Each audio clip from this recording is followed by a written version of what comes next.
Hello, Martin. Hi. Hi, Mo. How are you? Fine, thank you. Good. Squashed. When you first came to the studio, tell me what you did and how did it feel? Well, I looked on in awe and amazement, and not really knowing what a studio was like. I was a mere lad of 18 at the time, and walking in here and seeing what was going on was like all my Christmases had come at once. I'd always loved music and I'd always loved sound, but I'd never been to a studio before, I can honestly say that.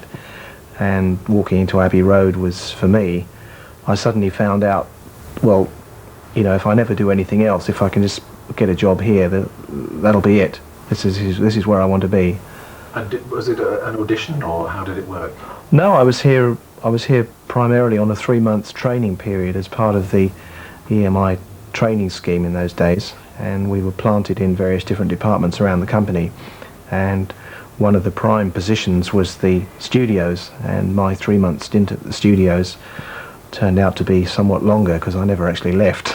I managed to persuade them to keep me on. So was this the era of the white-coated boffin? yeah, in fact I was one.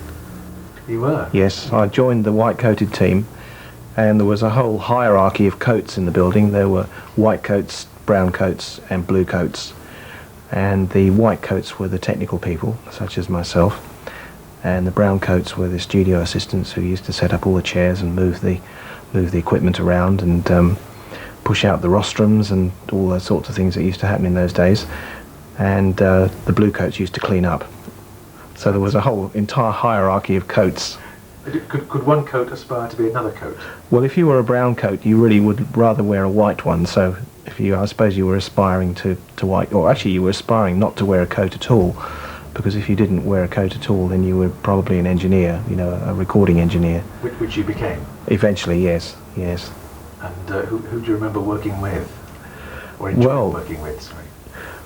Oh, well, where do I start, really? I can remember one of my first sessions was with Kathy Kirby in Studio 1, the biggest studio in the building, and I was, you know, awestruck to be working with such a legend. She just had her big hit Secret Love, and I did an album with her of songs in number 1 with a big orchestra, and it was a real baptism of fire for me because I'd never actually sort of been let loose on anything this size before, and it was quite an experience.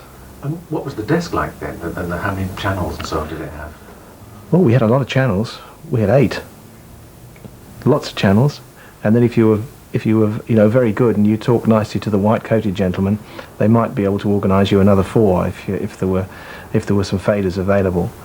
But they were all an additional 4, all down to 1, so you couldn't have it always. So it's quite a challenge getting everything through 8 channels. And what was the sophistication of the EQ? Bass and treble.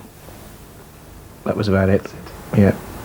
It still sounded great. Yeah, it did. Yes. Well, the studios themselves had fine acoustics, and the old valve mics and the valve gear are still in use today and still sounding tremendous. I mean, the equipment was very, very good. I think what's changed most of all is probably the tape machines, the methods of recording, because some of the tape machines didn't perform as well as the newer ones, the modern ones. So sometimes your sound coming back off tape wasn't altogether what you'd hoped for. The Beatles are in today, and I gather you've probably worked with them in the past. And do you have any recollections of any of those projects? Well, as I said, I was a white coat to start with, and then I aspired not to wear a coat and eventually didn't wear a coat. But I had experiences with them both as a technician and also as a recording engineer. I certainly don't claim to have been their engineer, but I stood in for Ken Scott on a Sunday afternoon, I remember, with John Lennon and the boys, and we recorded Across the Universe in Studio 3. And on that session, they wanted some backup singers.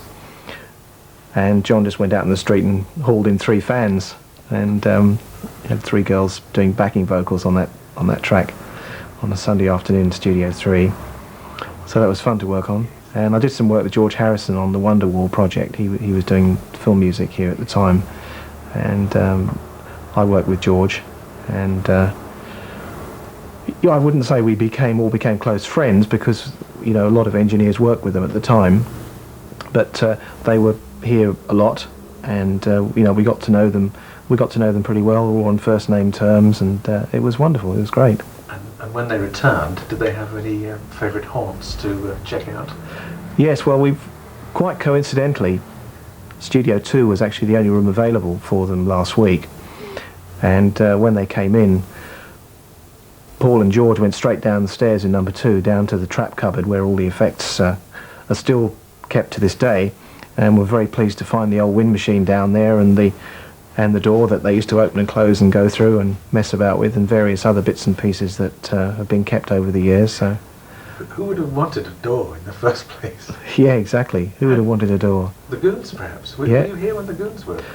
Well, George Martin was working with Peter Sellers during some of the time I was here in the very early 60s, and all those effects were used on Peter Sellers records. And there's I think one in particular when he calls out for this.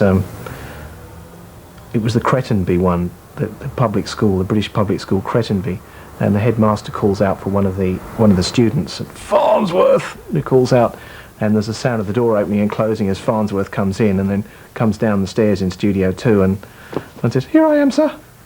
And that actually was Mike Gray, one of the staff who did that. So perfect. And I gather you went to Australia for a while. Yes. To work, and now you're back. What seduced you back to Abbey Road? Well, the opportunity of coming to work here again, too good to refuse, too good an opportunity to miss out on. Coming back to work with old friends and some people I hadn't seen before, and the opportunity to come back to the UK, it was marvellous. And Ken Townsend, who worked, we worked together many years ago when I first came here. We kept in touch over the years, and he was stupid enough to offer me a position here, and I thought, well, if he's stupid enough to offer, I'm stupid enough to refuse, to accept. So why not? You're very happy. Yeah. So what was the equipment like in those days? How many channels did the desks have? Well, we had a huge number of channels in those days. We had as many as 8, and it was a real challenge to record a 40-piece band on 8 channels, I can tell you, plus vocals and backing singers. But somehow we used to do it. We used to use all sorts of trickery. We used to talk to the men in white coats, and they would appear with additional faders and plug them in, and we'd submix various different bits and pieces down to one of the 8 channels, and somehow get it all onto tape. And was the EQ sophisticated, or what was it? Bass and treble. That was it. And there used to be a box that Paul McCartney used to like, called the RS-127, which was an EQ that only used to work at one frequency, 2.8 kilohertz, and it used to give that little edgy sound on the vocals, and he used to love that little box. So we used to bring that one in and plug it in, and we had an arsenal of these weapons, you know. I love it. And Abbey Road is not just a wonderful piece of history, it's also a living, working studio, and what bands are coming in at the moment? Yeah, I think a lot of people forget that we're not just a history book. We actually are a working studio, and we're still as busy as ever. Abbey Road's pretty well chock-a-block all the time.